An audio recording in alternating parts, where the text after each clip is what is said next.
Kung karong adlaw, obligasyon nato ang pagsimba, dili tungod kay New Year karon, sekundarya lang na rason. Kung dili tungod kay karon ang pangilin ni Birhen Maria isip inahan sa Dios. Kini nga pagtulunan o sa kadugma sa simbahan, kung dugma gani gidipahin na sa simbahan, kunya nakinahanglan kinig pagdawat sa mga matuohon. Kunya kung dili nato ni dawaton, nahamulag na kita sa pagtuong Katoliko. Unsa man kining gitawag nato Marian Dogmas kay naatay upat nga gidipahin din sa simbahan. Ang una kining kapistahan karon atong isaulo ang pagkainahan sa Dios ni Birhen Maria. Mangutana ta ngano tuong nahimo man si Birhen Maria nga tawo nga naay sinugdanan, ngano mahimo man siyang inahan sa Dios. Kunya ang Dios wala may sinugdanan, gamhanan man siya. Ang tubag incarnation, tungod kay ang Dios nagpakatao. Kung musulod siya sa kalibutan, isip o sa katao, nanginahanglan siya tawhanon nga inahan. Kaya mao na nga si Birhen Maria, nahimo siyang inahan ni Jesucristo nga Dios. So, inahan sa Dios. Mao ka ng kapistahan o solemnidad nga itong gisaulo karon. Ang usa pa ka Marian dogma, kanang perpetual virginity of the Blessed Virgin Mary. Nga sa wala pa gipanampon ang batang Hesus, gapabilin siyang putli o ulay. Sa dihang nanganak siya, gapabilin gihapon na yung pagkaputli o ulay. O sa dihang human siya nanganak, gapabilin gihapon siyang putli o ulay. Ngano? Tungod kay ang Dios ang iyang gisaba. Dios mismo gibalaan ang iyang taguangkan sa iyang tiyan. Mao nay ato ang pagtuo mahitungod kang Birhen Maria sa iyang pagkaputli, ever virgin. Ang ikatulo nga Marian dogma mao ang Immaculate Conception, ang putli nga pagpanangkon kang Birhen Maria. Nga nalibre siya sa salang panulundon, dili tungod sa iyang merito, kung dili giandam siya sa taliabot niyang tahas, sa taliabot niyang role, sa taliabot niyang papel, nga mahimo siyang inahan sa Dios. Ikaupat, ang mahimayaong pagpasaka kaniya dito sa langit, the glorious assumption of the Blessed Virgin Mary. Gipasaka siya, wala siya mingsaka sa iyang kaugalingon, kundili gidawat siya, gipasaka siya dito sa kalangitan. Kinsay nagpasaka? Ang Dios. Dili susama sa ascension, nga diin ang atong Ginoong Jesucristo mismo sa iyang kaugalingon misaka sa langit. Pero ang assumption, si Birhen Maria mismo ang gipasaka ngadto sa kalangitan. So mo na itong gisaulo karon ang kapistahan ni Birhen Maria. Nindot nga sa pagsugod nato sa bagong tuig, ang gihatag dayon nga modelo sa simbahan kanato isip sumbanan sa pagka disipulo sumusunod kang Kristo, mao si Birhen Maria. Tungod kay si Birhen Maria misugot sa kabubuton sa amahan, misanong sa iyahang plano, mikooperar siya sa kinatibuk-an nga dagan sa kasaysayan. Ya si Birhen Maria, siya usab ang unang sumusunod, unang tinunan sa atong Ginoong Jesucristo. Sa wala pa namili ang atong Ginoo o iyahang mga tinunan, ang una niyang tinunan mao si Birhen Maria. Si Birhen Maria ang gatipik sa atong Ginoong Kristo sa iyahang lawa, sa iyahang tiyan, sunod sa siyang kabulan. Nahimo siyang arka, ang iyahang tiyan mismo, nahimong arka sa kasabutan. Kay sa daang testamento, ang mga Hudiyo, muhimo silang arka, kanang balay-balay, sulod niya ng arka, dito nila gibutan ang kasabutan, ang napulo kasugo. Bisan asa mo adto ang mga Hudiyo, ilahang iuban, kargahon nila, pasano nila ang arka, Ark of the Covenant. Kaya si Birhen Maria, siya ang arka sa kasabutan. Tungod kay ang bagong kasabutan si Jesucristo man. Kunya iyang itipigan sa iyahang tiyan, muna nga siya nahimo siyang Ark of the Covenant. Nahimo po siyang naglakaw-lakaw nga tabernakulo. Sa mga kita inigdawat nato sa lawas sa atong Ginoong Jesucristo. Nahimo tang sama ni ini, pero kana siya fix. Pero kita galakaw-lakaw nga tabernakulo. The walking tabernacle. Kaya ato akong gitipigan ang lawas sa atong Ginoong Jesucristo sa ato ang kinabuhi.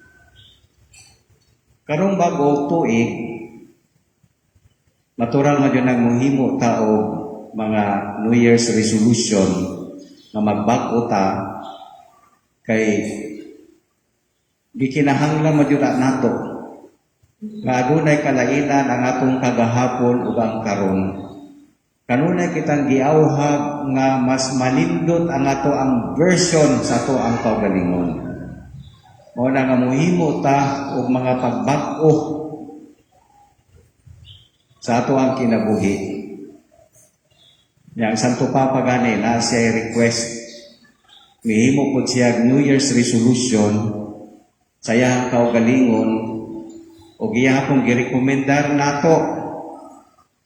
Kaya usa sa mayahang ipangrekomendar, mingon siya nga kung mahimo simple o giyano sa ato ang kinabuhi o sa atong kabutang. Bisan gani sa ato ang panamit, mingon siya. Dili magikinahanglan nga katong branded na naay tatak, nga unsa man nagipangtatak dinhi sa t-shirt. Kay daghan sa mga tao, labi na karon nitong nasilanta sa bagyo, nga nanginahanglan sa ato ang mga panabang. Mingon siya, simple lang, sa atong panimuyo, sa atong mga desires, mga panginahanglan, na una-unaon sab nato ang ubang mga tao. Unya ang usapod nga iyahang hangyo nga unta dili na mudaghan ni si Marites kani magsigi og pangchismis sa uban, magsigi pang daot sa uban. Mingon siya kung mahimo bawas-bawasan nato na. Kay that is sin against charity. Kung ato ang dauton ang ubang tao, sama da nga ato asiyang gipatay. Ang iyang dungog ato ang gipatay. Karong adlaw usab, atong gisaunog ang World Day of Peace. Kalinaw. Ato ginigikinahanglan bisag kinsa nga tao, magkristiyano pa man o dili, nanginahanglan tao kalinaw. Pinabisa na gani ang ubang mga tao nga dili mga Kristiyanos, mo na desire sa ilahang kasing-kasing, kalinaw. Yabantay sa mga greetings nila. Kalinaw yun ang ihatag. Kaya ato man ang gikinahanglan. Ang mga Hudiyo, mayon sila shalom, kalinaw. Ang atong mga igsuon ng mga Muslim, may po sila salam, kalinaw, assalamualaikum. Ang kalinaw, mana kaninyo. Panahon sa Santos ng Misa, may putag, kalinaw, maanaa kaninyo. Kaya ato ning gikinahanglan sa atong kinabuhi, kay di ta makapuyo og tarong kung wa tay kalinaw, wa tay suludon nga kalinaw sa atong kinabuhi. Di ta makatulog og tarong, di ta makapaminsar, di ta makakaon og tarong, di ta makalihok-lihok. Usahay gani bisag ato ang katungod, ato na lang i-give up. Mingon tag da, ihatag na lang na sa iya, kay para way samok. Ato paganing paliton ang kalinaw ba? Kay gikinahanglan nato sa itong kinabuhi. Kay kung wala ng kalinaw, di nato makabot ang uban nato mga damgo o mga tinguha. So ato kining iyampo nga madbatunan nato ang kalinaw. Pero dili ni siya usa ka butang nga pangitaon bitaw. Kung asa ning kalinawan ni atuon nato kay ato ang puy-an dili.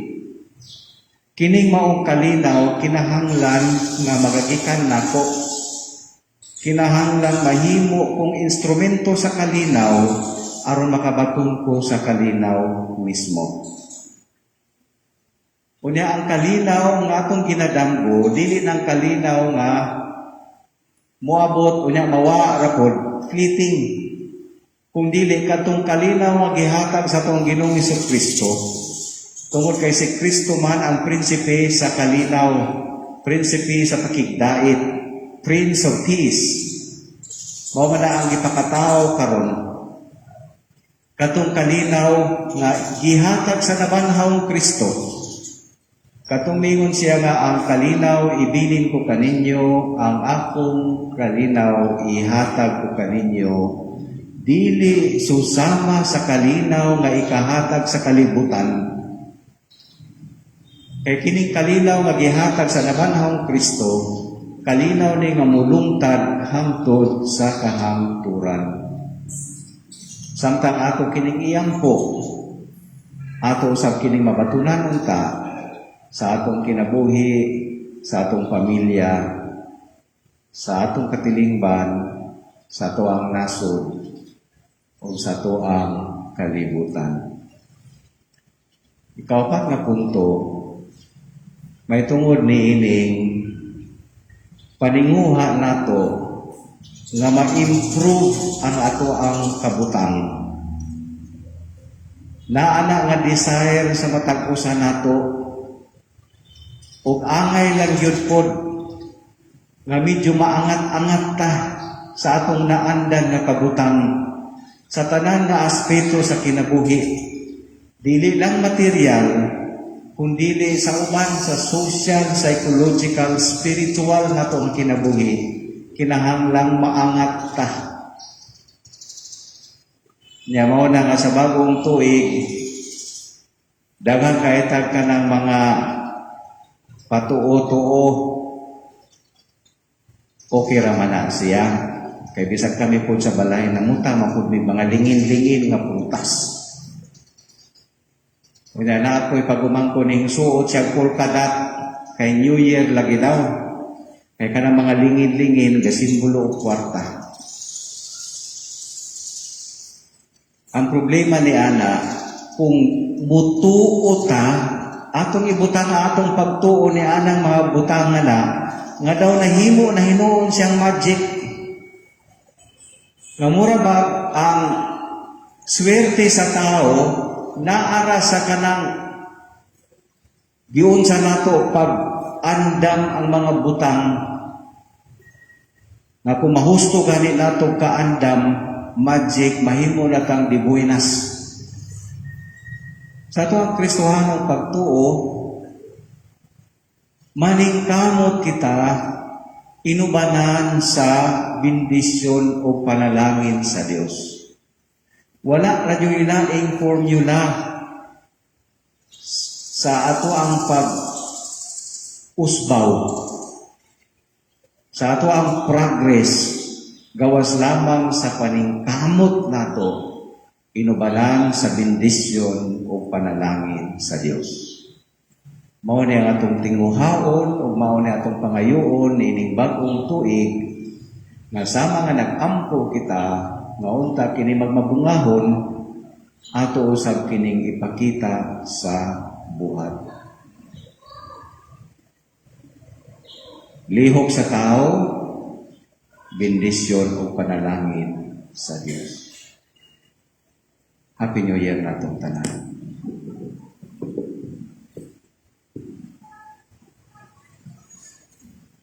Palihog sa pagtindog.